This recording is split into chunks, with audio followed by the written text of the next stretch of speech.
السلام علیکم، میں ہوں ناہید چودھری. آپ دیکھ رہے ہیں پروگرام بدلتی رائے. لیکن پروگرام کے آغاز میں سب سے پہلے جو ہمارا ٹاپک ہوگا وہ کشمیر کے حوالے سے ہم بات کریں گے. اور ابھی جو ہمارا سوال ہے اس حوالے سے میں یہ چاہتی ہوں کہ سوال آپ دیکھ لیجئے کہ ہمارا سوال کیا ہے آج کا، اور اس کے بعد پھر ہم اپنی ڈسکشن سٹارٹ کریں گے اور جو دیگر چیزیں ہیں اسے آپ کو آگاہ کریں گے. سوال دیکھیے.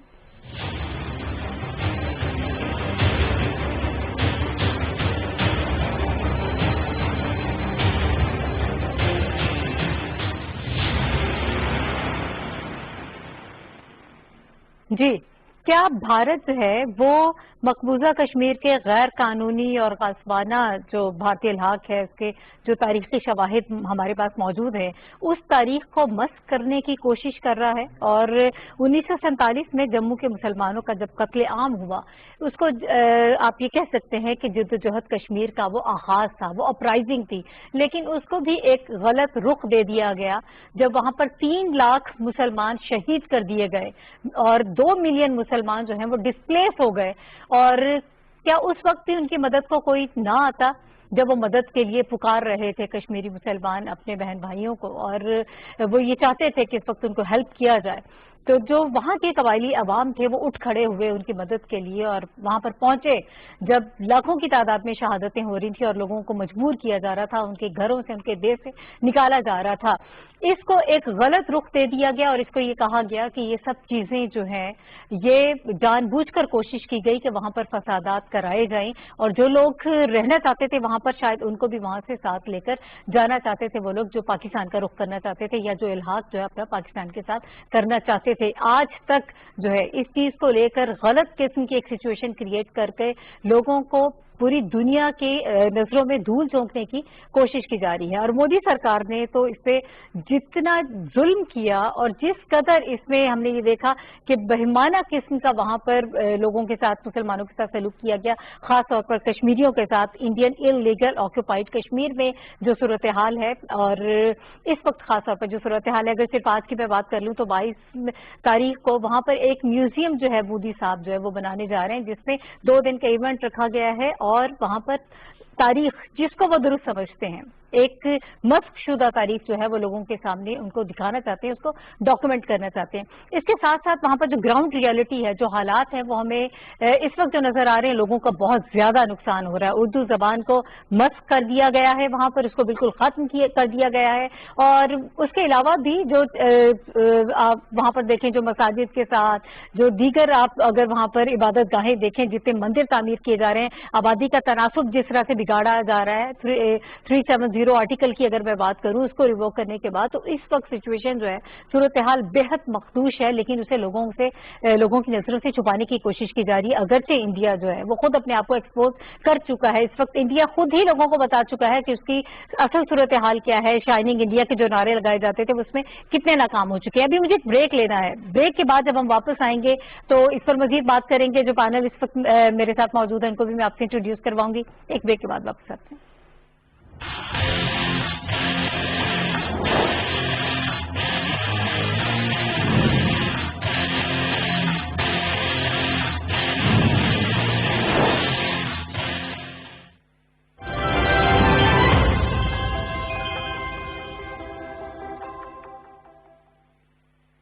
اللہ اکبر اللہ اکبر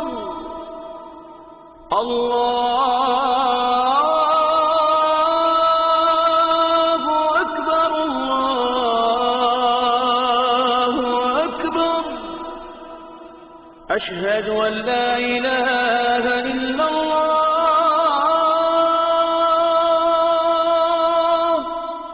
أشهد أن لا إله إلا الله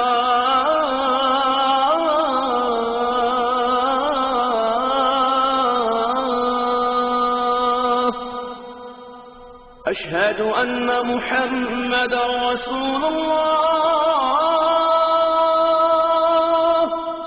أشهد أن محمدا رسول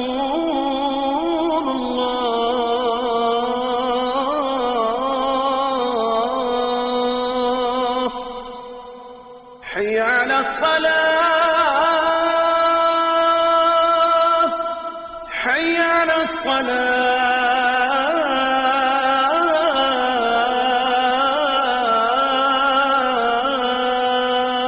الصلاة حي على الفلاح حي على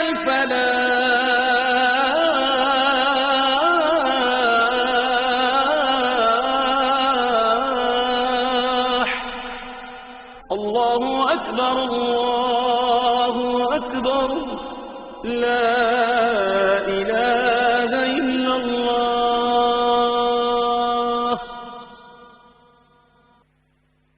قرآن امامہ ہے تیرا، منبر تیرا عرش بری، یا رحمت للعالمین.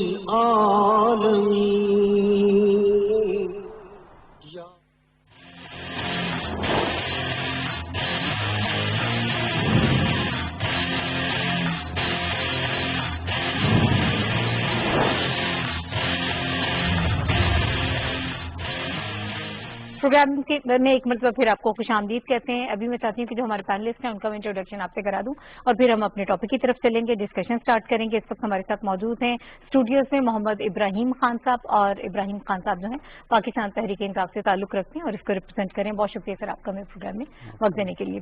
اور ان کے ساتھ ہمیں جوائن کر رہے ہیں ارشاد محمود صاحب. آپ اینالسٹ ہیں اور کشمیر کے حوالے سے اگر بات کریں تو خاص طور پر کشمیر کے حوالے سے لکھتے بھی ہیں، اور جتنی ان کی گرپ ہے یقیناً ایک موضوع ترین یہ گیسٹ ہیں اس پر بات کرنے کے لیے. بہت شکریہ ارشاد صاحب آپ کا بھی ہمیں وقت دینے کے لیے. اور اسکائپ پہ ہمیں جوائن کر رہے ہیں بریگیڈیئر ریٹائرڈ غضنفر علی صاحب. آپ دفاعی تجزیہ کار ہیں. بہت شکریہ سر آپ کا بھی ہمیں پروگرام میں وقت دینے کے لیے. میں چاہتی ہوں کہ ابراہیم خان صاحب جو ہیں اس حوالے سے بات کریں گے، لیکن پہلے غضنفر صاحب کی طرف چلتے ہیں.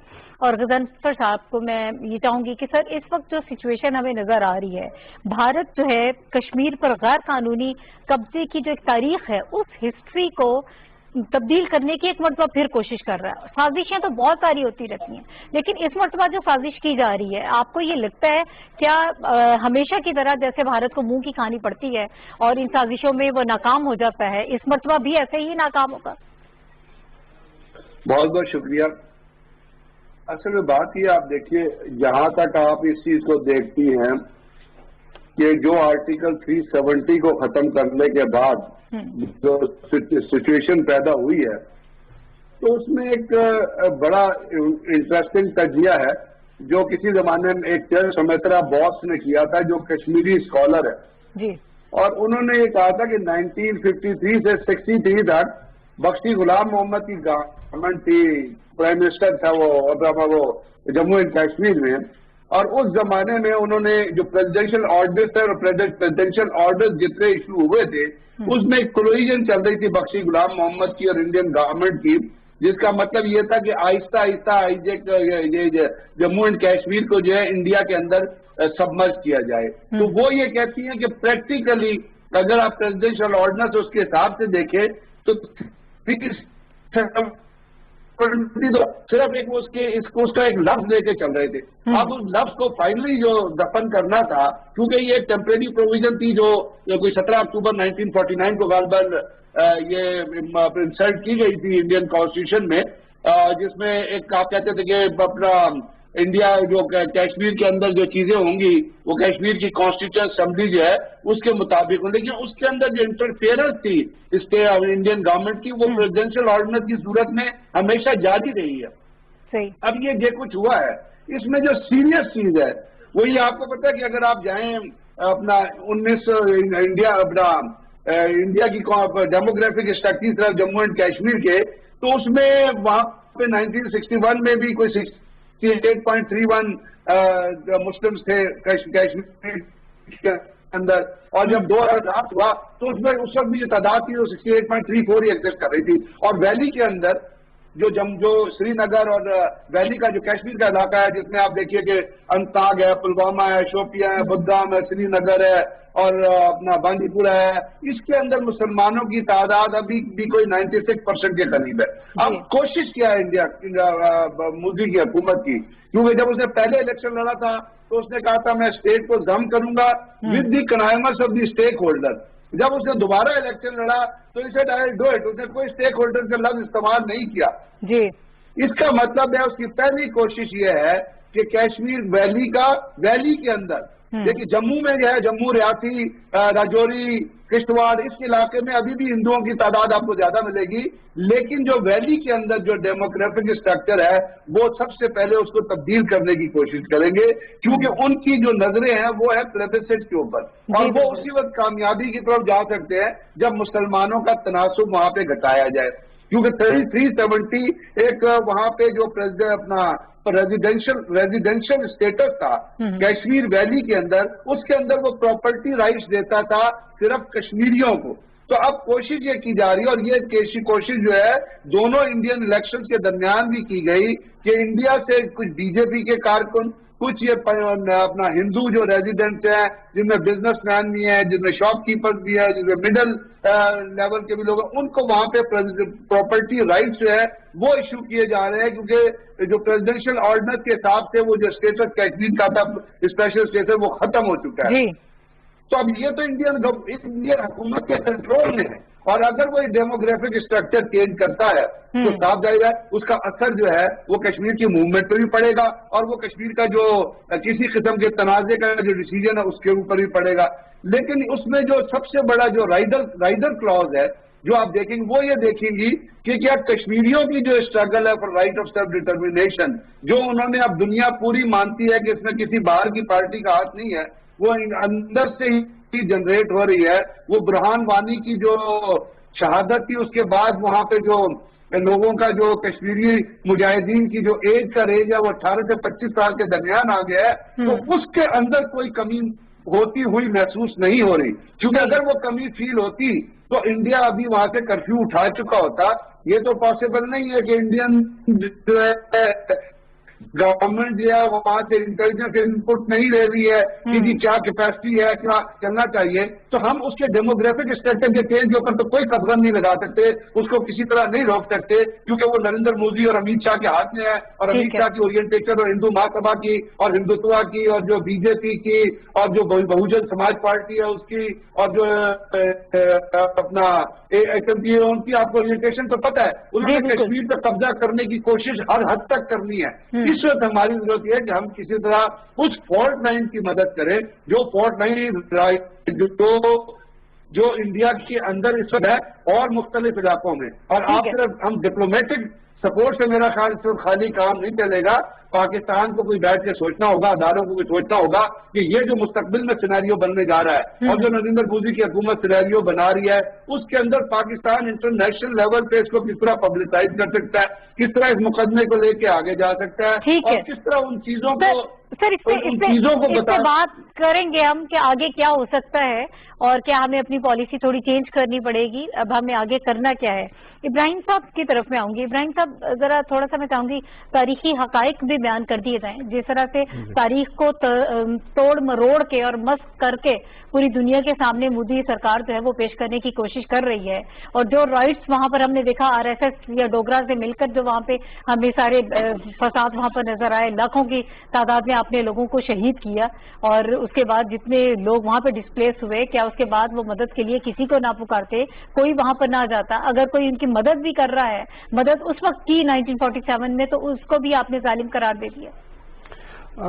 جی ہاں بالکل، آپ دیکھیں انڈین اسٹریٹجی دیکھیں، پاکستان اور انڈیا یہ سب کانٹیننٹ کا حصہ تھا جب آزادی کی تحریک چلی، اور اس کے بعد فائنل ڈیسیژن ہوا تو وہ یہی ہوا تھا کہ جو مسلم اکثریتی علاقے ہیں وہ مسلمانوں کی طرف جائیں گے، جو ہندو اکثریتی علاقے ہیں وہ ہندوستان کی طرف جائیں گے۔ ٹھیک ہے، ان چیزوں کو سامنے رکھ کے جب پورے یہ بٹوارا کیا گیا تو اس میں یہاں پر ڈنڈی ماری گئی کہ کشمیر جو تھا وہ ٹوٹل پریڈومیننٹلی مسلم آبادی تھی۔ اس وقت کے وہاں کے راجا جو تھے ہری سنگھ صاحب، انہوں نے کنائنس کی انڈین گورنمنٹ کے ساتھ مل کے اور اپنا انہوں نے کنسنٹ ادھر دے دی۔ ان کے کنسنٹ کی بات نہیں تھی، بات تو جو ایک ڈیسائیڈ ہوا تھا وہاں پہ فارمولا ہوا تھا وہ تو آبادی کے لحاظ سے ہوا تھا، نہ کہ وہاں کے رولرز کے حوالے سے ہونا تھا۔ وہ اینی وے یہ تو اس سے پہلے بھی کیونکہ ڈوگرا راج تھا تو وہ وہاں پر انہوں نے اگریشن اور انڈر سپریشن رکھا ہوا تھا۔ کشمیر کے مسلمانوں کے. اب 47 کے بعد جو ہے یہ پھر جو حالات انہوں نے پیدا کیے سری نگر میں جتنے 3 لاکھ افراد شہید ہوئے, 2 ملین یہاں پہ مائگریٹ کر گئے ادھر پاکستان سائڈ پہ. بالکل. تو ان حالات میں جب قبائلی لوگوں نے اٹھ کے اپنے مسلمان بھائیوں کی مدد کے لیے, اور انڈیا سے وہ جو لیٹر آیا تھا اس پہ اپنا انڈین آکوپائڈ کشمیر میں جو ہماری مسلمان تھے ان کی طرف سے ان کی ہیلپ کو وہ گئے, اور تقریباً اس وقت 40% جو ہے آف دا ٹوٹل کشمیر کی جو اسٹیٹ ہے اس کا 40% اس وقت پاکستان کے ساتھ ہے, اور 60% پہ وہ کیونکہ وہ جو ہری سنگھ صاحب تھے وہ وہاں سے اس وقت بھاگے اور انہوں نے پھر جا کے سری نگر میں پناہ لی. تو نتیجتاً یہ اس وقت پھر اب خود ہی انڈیا انہوں نے اپروچ کیا اقوام متحدہ کو کہ جی آپ یہ اس پہ ہمیں جو ہے کوئی کمپرومائز کی طرف لے کے آئیں. تو اس کمپرومائز کے تحت یہ ڈیسائیڈ ہوا تھا کہ پلیبیسائڈ ہوگی اور پیپل آف کشمیر جو ڈیسائیڈ کریں گے جس طرف جانا اس پہ عمل درآمد کیا جائے گا. اس کو پھر انہوں نے مختلف طریقوں سے مختلف مقصد حربوں سے اس کو لنگر آن کرتے کرتے کرتے 71 کی وار آ گئی. 71 کی وار میں یہ اس کو انٹرنیشنل ایجنڈے سے اٹھا کے ریجنل ایجنڈے پہ لے آئے. شملہ معاہدہ ہو گیا کہ جی ہم بائیلیٹرلی اس کو جو ہے بیٹھ کے کریں گے. اب جب بائیلیٹرلی ایک آپ کا ہو گیا تو آپ باؤنڈ ہو گئے تھے اس کو بائیلیٹرلی ریزالو کرنے کے کشمیر ایشو کو. اب یہ جو ایبروگیشن ہوئی ہے 370 کی تو اس سے ایک کلیئر کٹ جو چیز سامنے آئی ہے یہ وائیولیشن آف دا UN ریزولوشنز ہیں کہ آپ نے اس کو وائلیٹ کر دیا. دیٹ مینس کہ آپ نے بائیلیٹرل بیٹھ کے اس کو ریزالو کرنے کی بجائے یونیلیٹرل ایک ایکٹ کر دیا ہے. تو بال گیم دوبارہ جو ہے وہ UN میں چلی گئی ہے جی. اور میں سمجھتا ہوں یہ ہمارے اور کشمیر کے رہنے والے لوگوں کے حق میں بہتر ہے کہ وہاں پر اب دوبارہ یہ انٹرنیشنل کورٹ میں اپنا انٹرنیشنل UN میں چلی گئی ہے یونائٹڈ نیشنز میں. تو وہاں پہ تو وہی ایک دفعہ نہیں 3 دفعہ یہ جو ہے ریزولوشنز پاس ہو چکے ہیں اور پوری دنیا اس چیز کو ریکگنائز کرتی ہے کہ سیلف ڈٹرمنیشن کا ان کا جو ایک رائٹ ہے بیسک ہیومن رائٹس میں سے یہ آتا ہے بیسکس میں. تو وہ ان کو کسی صورت اقوام متحدہ جو ہے اس کو ڈپرائیو نہیں کر سکتی.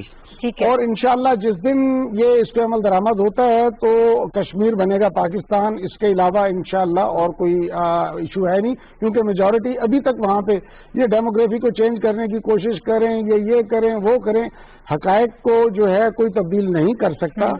اور اب تو دنیا بہت آگے نکل چکی ہے. پرانے وقتوں میں تو نہ میڈیا تھا نہ کوئی معاملات تھے, اٹراسٹیز کا پتہ نہیں چلتا تھا. اب تو جو پچھلے کئی سالوں سے جتنی ہائٹ آف سول رائٹس اور بیسک ہیومن رائٹس کی وائلیشن انڈیا میں ہو رہی ہیں جو اپنے آپ کو ڈیموکریسی کلیم کرتا ہے کوئی ڈیموکریٹک نہیں ہو رہی ہیں. جی بالکل فیشسٹ اپروچ ہے ان کی. بالکل اور ہندوستان کا وہ پرائم منسٹر صاحب نے ان کو صحیح ہٹلر کا خطاب دیا اور اب تو پوری دنیا میں ہٹلر کے نام سے. جی میں ہمیشہ اس کو کہتا ہوں جی ہٹلر آف دا ایسٹ. یہ ری برتھ میں ہمیشہ کہتا ہوں کہ یہ deform rebirth of Hitler in the East ہوئی ہے. جی ٹھیک ہے. ارشاد صاحب کی رائے بھی میں چاہتی ہوں کہ سامنے رکھیں ناظرین کے کہ اس وقت جو ساری سچویشن ہے اس کے تناظر میں آپ کو کیا محسوس ہوتا ہے کہ آپ ہسٹری کو تبدیل کرنے کی کوشش کر رہے ہیں, لوگوں کو بتانے کی کوشش کر رہے ہیں کہ حالات ایسے نہیں ہیں, اس طرح سے ہیں, ہم لوگ سچ پر ہیں, اور وہ جو شہادتیں ہو رہی ہیں 73 سال سے جو ایک آزادی کی تحریک چل رہی ہے اور انڈیجنس موومنٹ ہے کہ آپ اس کو دبا سکتے ہیں. وہاں پر اردو زبان آپ نے ختم کر دی, جتنا ظلم و ستم آپ نے وہاں پہ روا رکھا ہوا ہے, اور نصاب میں تبدیلی کی کوشش کی جا رہی ہے. وہاں پر بھی یہ کوشش کی جا رہی ہے کہ ہسٹری کو تبدیل کر دیا جائے اور جو ساری چیزیں سامنے نظر آ رہی ہیں آن گراؤنڈ ان کو مکمل طور پر تبدیل کر دیں تو شاید اس سے تاریخ بھی تبدیل ہو جائے گی. آپ نے بڑا صحیح کہا. ایک تو ہسٹری کو تبدیل کرنے کی کوشش کی جا رہی ہے, اس کے ساتھ کلچر کو تبدیل کرنے کی کوشش جا رہی ہے, ایجوکیشن کے سسٹم کو تبدیل کرنے کی کوشش کی جا رہی ہے. اس کی وجہ سے وہاں بہت ساری آپ نے دیکھا ہوگا کہ جیسے آپ نے اردو زبان کا ذکر کیا, لیکن میں ہسٹری کے حوالے سے یہ بات کہنا چاہتا ہوں کہ آج بڑا امپارٹنٹ ڈے ہے. اس لیے کہ 22 اکتوبر کو یہ ہندوستان پورے میں آج ایک دن منایا جا رہا ہے. وہ کہہ رہے ہیں کہ جی ان کے حساب سے تو یوم سیاہ ہے کیونکہ اس دن ٹرائبل علاقے سے بہت سارے لوگوں نے کشمیریوں کی مدد کے لیے ریاست جموں کشمیر میں داخل ہوئے تھے. میں چاہتا ہوں کہ چونکہ ہمارے بہت لوگ جو دیکھنے والے ہوتے ہیں ان کو اس کا اتنا کانٹیکسٹ نہیں پتا ہوتا، تو میں بڑا کوئکلی یہ بتانا چاہتا ہوں کہ اگست کا مہینہ آپ کو پتا ہے کہ بہت ڈیفائننگ مومنٹ تھی. 14 اگست کو پاکستان بن گیا. جو ہی پاکستان بنا تو جموں کشمیر کے جو مسلمان تھے ان میں ایک نیچرلی ان کی انکلینیشن ٹوارڈز پاکستان تھی. وہ تحریک پاکستان سے متاثر تھے، قائد اعظم کی شخصیت سے متاثر تھے، اور پھر ٹو نیشن پارٹیشن کا جو نیشن تھیوری تھی اس کے مطابق جموں کشمیر کو پاکستان کا حصہ بننا تھا. لیکن اینڈ آف اگست جو ہے نا ان لوگوں کو، کشمیر کے لوگوں کو یہ احساس ہو گیا کہ مہاراجہ کے ذہن میں پلان بالکل ڈیفرنٹ ہے. وہ اس کو پاکستان سے ایکسیشن نہیں کرے گا بلکہ وہ شاید اس کو ہندوستان کی طرف لے کے جا رہا ہے. اس نے ایک میسو قسم کی ری انفورسمنٹ کی تھی. جتنے ایریاز پاکستان سے اور جموں کشمیر کے لیے کو 500 میل کا علاقہ جو بارڈر شیئر کرتا ہے پاکستان جموں کشمیر سے، اس سارے کے اوپر جو ہے جتنے انٹری پوائنٹس تھے ان سب کو بند کر دیا گیا.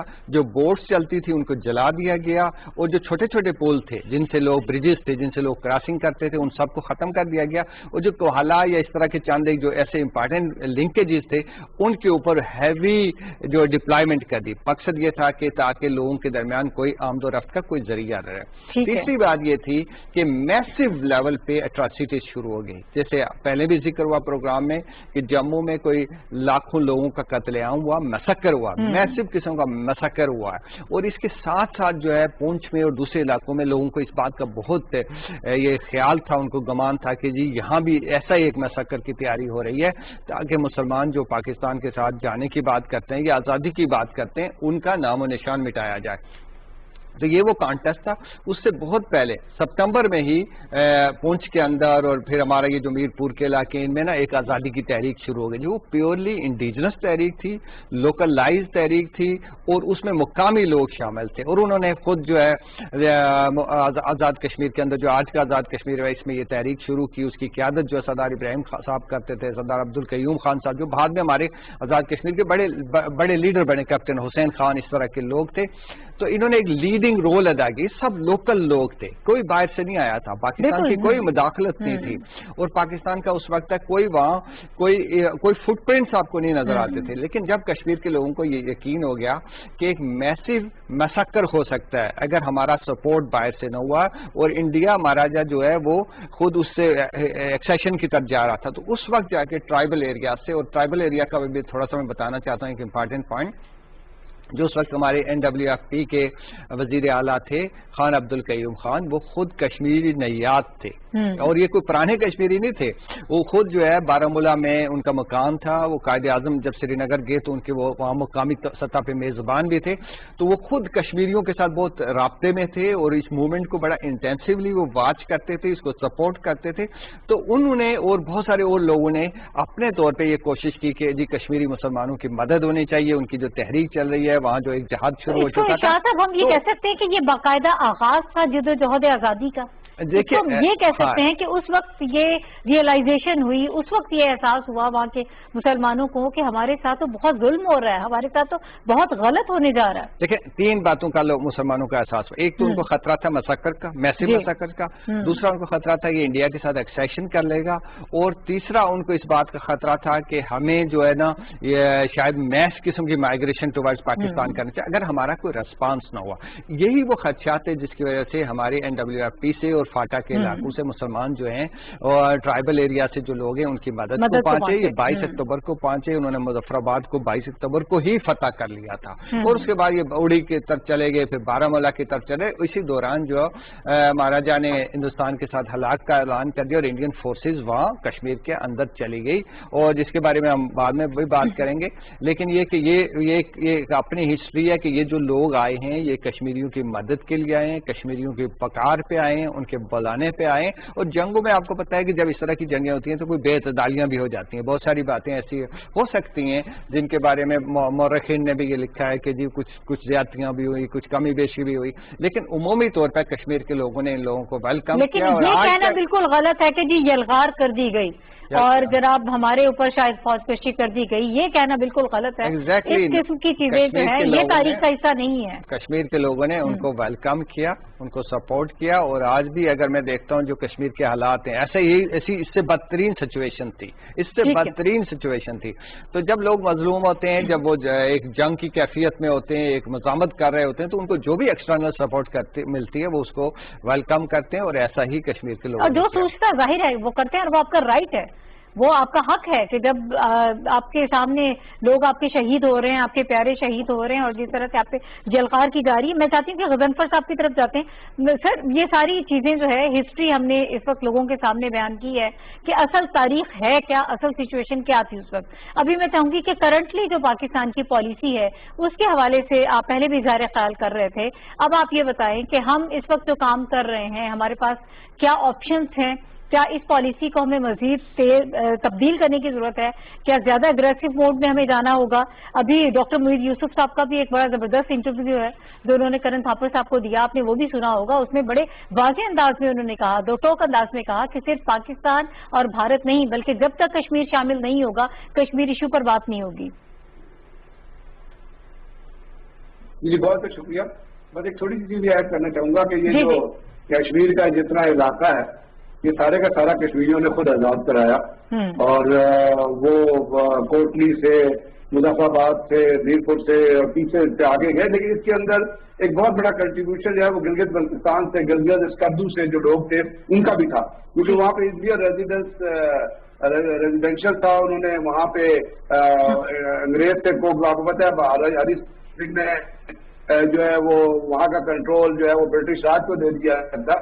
تو وہاں سے لوگوں نے جو ہے وہ جہاد کا آغاز کیا، آزادی کی موومنٹ کا آغاز کیا، اور انہوں نے زجیلا پاس جو پورا برف سے ڈھکا ہوتا ہے اور اس زمانے میں کوئی ایسی سڑک وہاں پہ ایگزسٹ نہیں کر رہی تھی، اس کو کراس کر کے they were knocking at the door of پونچھ.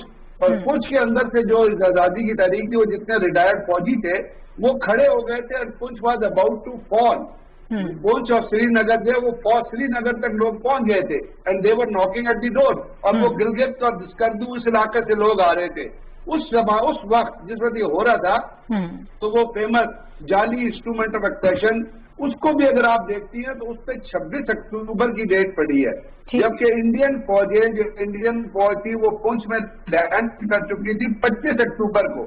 اس کا مطلب یہ ہوا کہ جس وقت انڈین فوج نے لینڈ کیا ہے اس وقت کوئی انسٹرومنٹ آف ایکسپریشن ایگزسٹ نہیں کر رہا تھا، تو وہ ایک آکوپیشنل آرمی کے طور پہ آئے، وہ کسی لیگیلٹی میں نہیں آئے.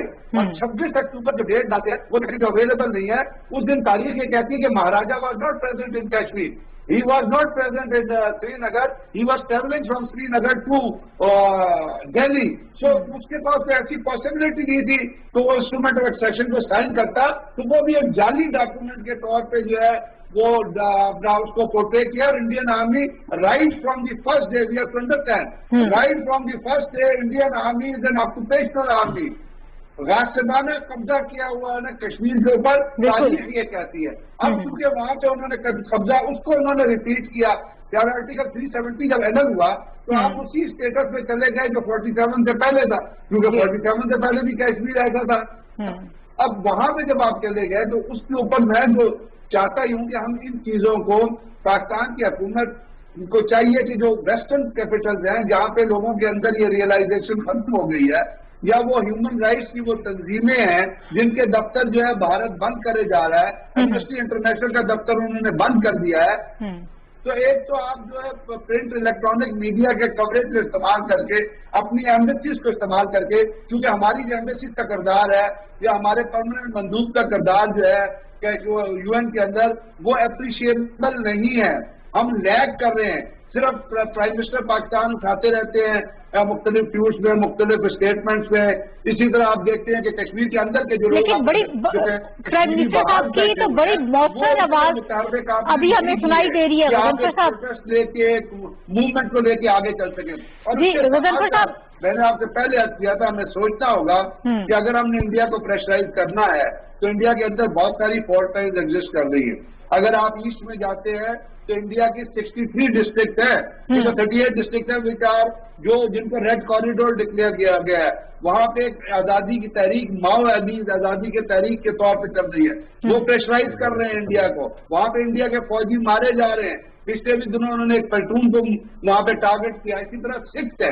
آخر سکھ خالصتان کچھ جو ایک ایگزائل میں گورنمنٹ تو بنی ہوئی ہے, سکھوں کی موومنٹ ہے. ابھی ایک وہاں پہ ریفرینڈم ہونے والا ہے جو انڈیا کے اندر تو نہیں ہوگا لیکن باہر تو وہ ریفرینڈم ہوگا. تو یہ جو وہ چیزیں ہیں جو فالٹ لائن کے طور پہ ایڈجسٹ کر رہی ہیں, ہمیں ان کی بھی اگر انڈیا ہمارے خلاف مختلف تنظیموں کو ایکٹیویٹ کرتا ہے, اور وہی دوسری طرف نے آپ نے بتا دیا کہ پاکستان کے اندر جو دہشت گردی ہو رہی ہے, اس دہشت گردی کے اندر انڈیا کا کتنا ظالمانہ, کمینہ اور ذلیلانہ رویہ ہے کہ جتنے یہاں پہ گروپ ایگزسٹ کر رہے ہیں. اور یہ تو سوچ کی بات نہیں ہے نا. سیکرٹری دوارا اجیت کمار ڈیول نے خود ایک انٹرویو میں کہا تھا کہ پاکستان کے اندر جو دہشت گرد لڑ رہے ہیں وہ نظریاتی نہیں ہے, وہ مرسنری. تو ہم ان کی ڈالر دے کے پیسے دے کے مدد کرتے ہیں, وہ ماروا رہے ہیں. ابھی ایک کہ کچھ ریلیجیس کا پرسنالٹی کو, پولیٹیکل پرسنالٹی کو ٹارگٹ کیا جائے گا. تو یہی وہ خطرہ ہے, یہی وہ چیزیں جب انڈیا ہمارے اندر کرنے کی کوشش کر رہا ہے تو ہم کون سے اخلاقی اسٹینڈ پہ کھڑے ہوئے ہیں. مجھے تو نہیں سمجھ آتا کہ اخلاقی اسٹینڈ سے کسی طرح انڈیا آپ کی طرف مائل ہو جائے گا. تو we have to think of some practical measure. اور یہ پریکٹیکل میئر جب ایگزسٹ کر رہے تھے تو انڈیا کی ضرورت نہیں ہوتی تھی کہ وہ پاکستان کے اندر دیکھے. انڈیا کی ضرورت نہیں ہوتی تھی کہ وہ پاکستان کی طرف نظر اٹھائے یا اس قسم کے کوئی انسیڈنٹ پاکستان پہ لے کے چلے. انڈیا نے ایک تھیسس ڈیولپ کیا, آئی ایس آئی کا نام, آئی ایس آئی کا نام, آئی ایس آئی کا نام, ہر چیز پہ لے کے ہم اس میں خوش ہوتے تھے. ہم یہ ریئلائز نہیں کرتے تھے کہ انڈیا دنیا کو یہ بتا دے. میں چاہتی ابراہیم صاحب سے بھی ان کے اوپینین لیتے ہیں. جو بات اس وقت آپ کر رہے ہیں کہ جو نیریٹو اس وقت انڈیا کا نظر آ رہا ہے, انہوں نے کہا انہوں نے جو تھیسس ڈیولپ کیا وہ دنیا کو انہوں نے اس کے حوالے سے بتایا. لیکن ابراہیم صاحب, ہم پچھلے جب سے پاکستان تحریک انصاف کی حکومت آئی ہے, کم از کم یہ سب کو ماننا پڑے گا کہ وزیر اعظم عمران خان صاحب جس طرح سے اس کیس کو لڑ رہے ہیں اور وہ کہہ رہے ہیں کہ میں خود وکیل ہوں, یو این جی اے میں بھی جس طرح سے انہوں نے خطاب کیا اور بڑی مؤثر انہوں نے آواز اٹھائی ہے. بے شک اس حوالے سے اپوزیشن کچھ بھی کہے لیکن دنیا کے سامنے حقائق موجود ہیں کہ جو پاکستان کی پالیسی ہمیں نظر آ رہی ہے. کچھ چیزیں غضنفر صاحب جو کہہ رہے ہیں کہ وہاں پر جو موومنٹ چل رہی ہیں, کیا ہمیں چاہیے کہ ان کو ہم ان کے پیچھے یا ان کو ہم وہاں پہ اسپانسر کریں یا ان کے ساتھ ان کو ہمیں کاؤنٹر کرنے پڑے گا. ان کی اسٹریٹجی کو کاؤنٹر اسٹریٹجی کے ساتھ جو ہے آپ میٹ کرنا ہے. اس کے لیے ہمارے پرائم منسٹر صاحب بہت ایکٹیولی کام کر رہے ہیں. آپ دیکھیں انہوں نے ملیشیا میں اس کو اٹھایا, ٹرکی کے ساتھ اٹھایا, ایران کے ساتھ اٹھایا, آپ کے عرب ورلڈ کے ساتھ اٹھایا. دنیا میں جا کے انہوں نے پورے ویسٹرن ورلڈ کو یہ سارا جو مودی کا اصل چہرہ تھا اس کو وہاں پہ تو انہوں نے بے نقاب کیا ہے. بلکہ مودی کے یہ ایز اے پرائم منسٹر بننے سے پہلے اس کا امریکہ میں جانا بھی بین تھا, کیونکہ اس نے جو وہ گجرات میں اٹراسٹیز کمٹ کی تھی اگینسٹ دا مسلمس. تو اس وجہ سے اس کی کوئی مقصد ہے کہ وہ جو ذہنیت ہے ہندوتوا کا جو ان کا آئیڈیالوجی ہے اور یہ ہٹلر کو جو ہے وہ فالو کرتے ہیں, وہ کسی سے ڈھکا چھپا نہیں ہے. یعنی اب اثر ڈھکا چھپا نہیں ہے, لیکن محسوس یہ ہوتا ہے کہ پچھلے کچھ عرصے میں انہوں نے خود اپنے آپ کو ایکسپوز کر لیا ہے. پاکستان کی طرف سے جو ایفرٹس کی جا رہی ہیں, جو کوششیں ہم دنیا کو بتا رہے ہیں کہ اصل حقیقت کیا ہے, اس سے پہلے یقیناً اس بات کو ماننا پڑے گا کہ ہمارا بیانیہ اتنا مضبوط نہیں تھا. جو نیریٹو ہم دنیا کے سامنے لے کے جاتے تھے اس کو اس طرح سے نہیں سنا جاتا تھا. وہ آج سے 10 سال پہلے کا جو بیانیہ تھا وہ ڈیفرنٹ تھا کہ کشمیر کے اوپر کمیٹی بنائی گئی اور جو کشمیر کمیٹی کو ہیڈ کر رہے تھے وہ صاحب کبھی کشمیر کے بارے میں بات ہی نہیں کرتے تھے. کشمیر میں ہمیشہ اپنا لائن آف کنٹرول پہ جو ہے آپ نے دیکھا کہ ادھر ہر وقت جو ہے وہ غیر قانونی طور پہ وہ فائرنگ کرتے رہتے ہیں. ہمارے سپاہ شہید ہوئے ہیں, پھر ہم نے رسپونڈ بھی کیا ہے ان کو. اب ان کو ویسے گیٹ اوے نہیں کرنے دیتے اس کے ساتھ, ان کو واپس پوری طرح سے بلکہ ڈبل کر کے جواب دیتے ہیں. لیکن اس دورانیے میں ہمارے لوگ جو ہیں وہ